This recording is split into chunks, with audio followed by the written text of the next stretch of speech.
welcome to my channel. My name is Johan, and as a Dutch citizen, I keep wondering, why is there such a huge gap between Europe and the United States?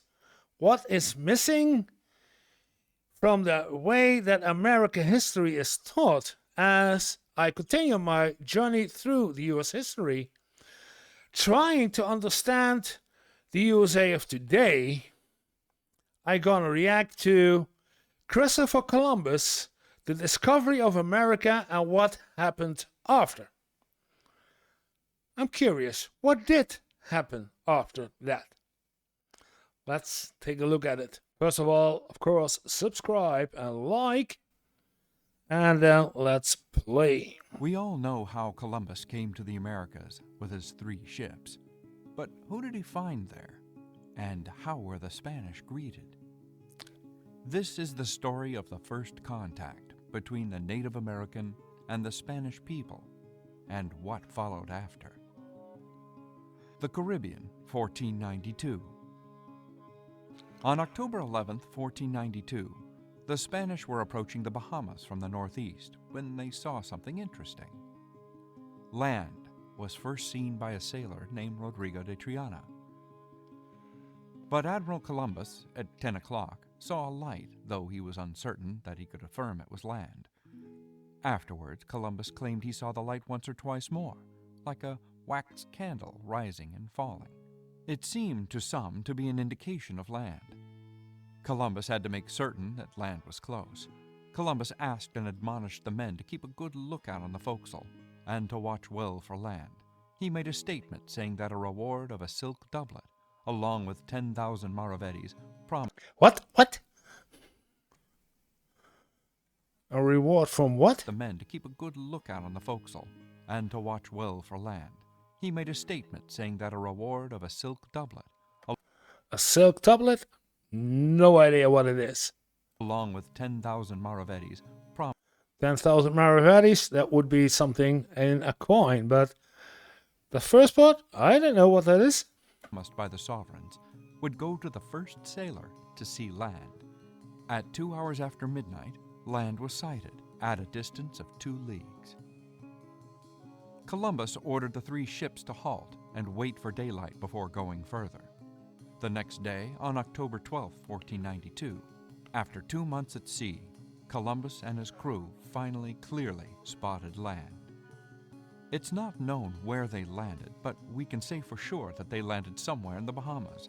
Having landed, they saw trees very green and fruits of diverse kinds. Well, better in the Bahamas than in Canada. Upon reaching land, Columbus fell to his knees, thanked God for a safe voyage, and planted a flag in the ground. What? Every time it's, we are the first one. Boom! Plant a flag. You don't even know if there are other people. Just do it and plant a flag. It's now mine. Okay. Claiming the land for Spain. Yeah, see, claiming the land for Spain. As the Taínos, who had lived there for 1,000 years, watched from behind trees and bushes. Shortly after landing, many of the island's inhabitants assembled on the beach. The Taínos gave them food and drink. The Taínos. The Taínos. Okay. Gifts of parrots, cotton, and other goods. And the Spaniards gave them gifts of red hats and beads. The Taíno people had never seen white men before and thought they were gods. Columbus spent the next 2 months looking for gold. In December of 1492, while they were sailing east of Cuba, 3 ships under the command of Bahamas, but this is Cuba. It's not the Bahamas. There we have Jamaica. Puerto Rico. Columbus approached the second largest island in the Caribbeans, which they later called La Española.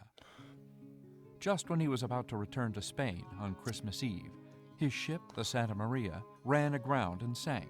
The Taíno chief, Guacanagari, told his people to help the Spanish and retrieve every salvageable item.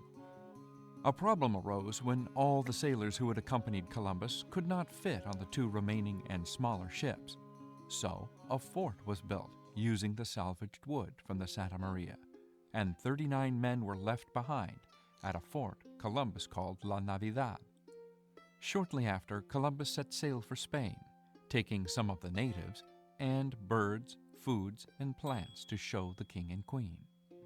For the second voyage, Columbus was given a fleet of 17 ships and some 17. Okay. 7.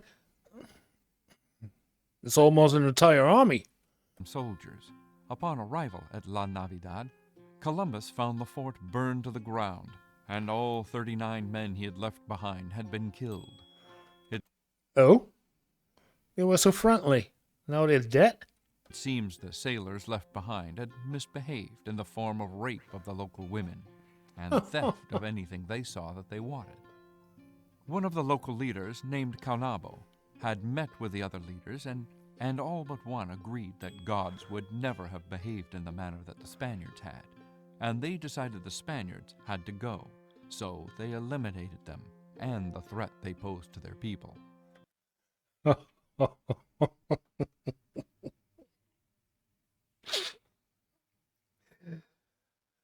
Okay, Middle Ages. Columbus vowed to find Caonabo and retaliate.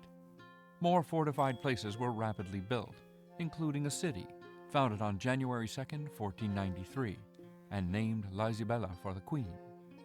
From that point on, life as the Taino knew it ended. The Spaniards took revenge for the destruction of the Fort La Navidad and also took slaves.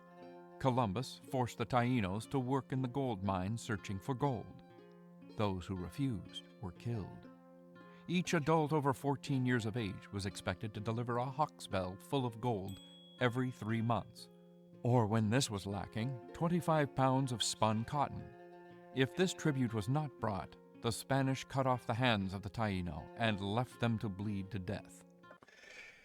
Yeah, I know the VOC wasn't the most amicable group of merchants, but what the Spaniards did, it's not that good at all. Oh, wow. Taino women were given to Spaniards to do with whatever they wished.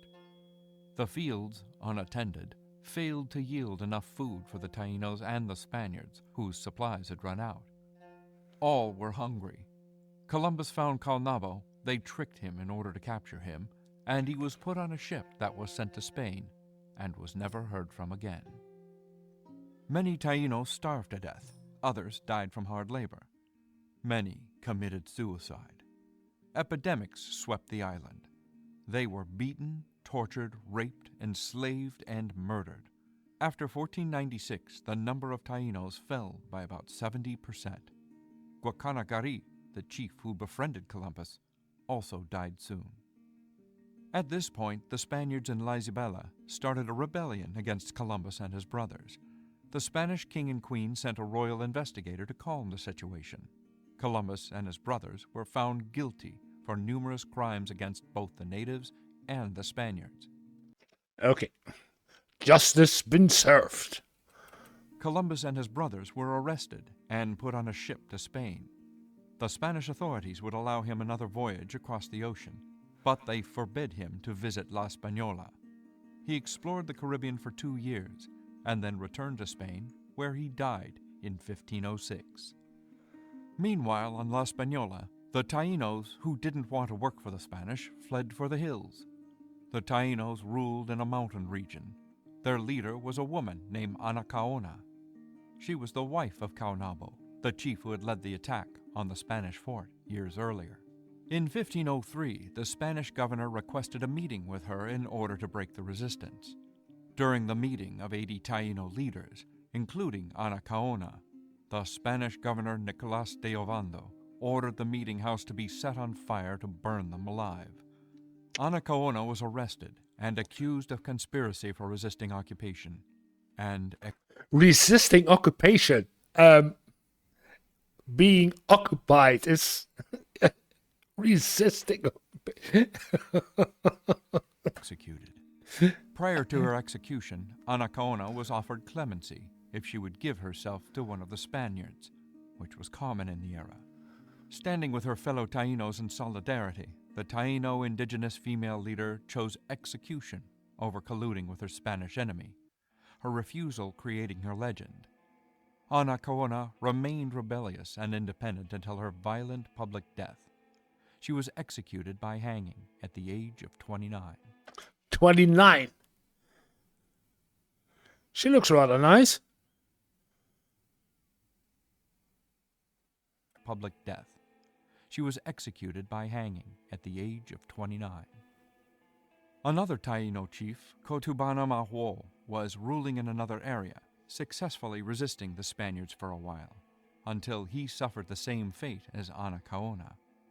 But there was one Taino who came to be known as the most resilient of all. His name was Enrique. He was also in the meeting when the Spaniards burned 80 Taino leaders. In fact, one of them was his father. Enrique managed to escape. After a Spaniard governor named Vanezuela raped his wife, Enrique started a revolt in 1519 with a large number of Tainos from the mountain range. He and his followers started a community in the mountains and set up a scouting network. Enrique instructed his men to fight only in self-defense, to kill Spaniards only in the course of battle, otherwise simply to deprive them of their arms. The Spaniards often attacked them, but the Tainos pushed them off time after time. During one battle, Vanezuela himself was captured, but even his life would be spared. Enrique ordered his release. The Tainos were able to continue the rebellion and waged guerrilla warfare on the Spaniards until 1533, because of their better knowledge of the region. As the Spaniards were not able to control the rebellion, Spain's monarch, Charles V, signed a treaty granting the Tainos the rights of freedom and possession. Enrique settled in the mountains with his 4,000 followers, the last members of the Taino culture. By this time, the native population was rapidly declining due to European diseases. At the end of the century, the Taino population was officially reported extinct. Okay. So, doesn't tell me much. It's also that Columbus was not the most kind man discovering, and that the Spanish weren't that nice to the indigenous people of, I guess, Puerto Rico, or so. Yeah, we did it. We started it, and the Indians react. Oh, the indigenous people reacted to to the Spanish, and started the war. Good to know. Thank you for watching. See you guys tomorrow.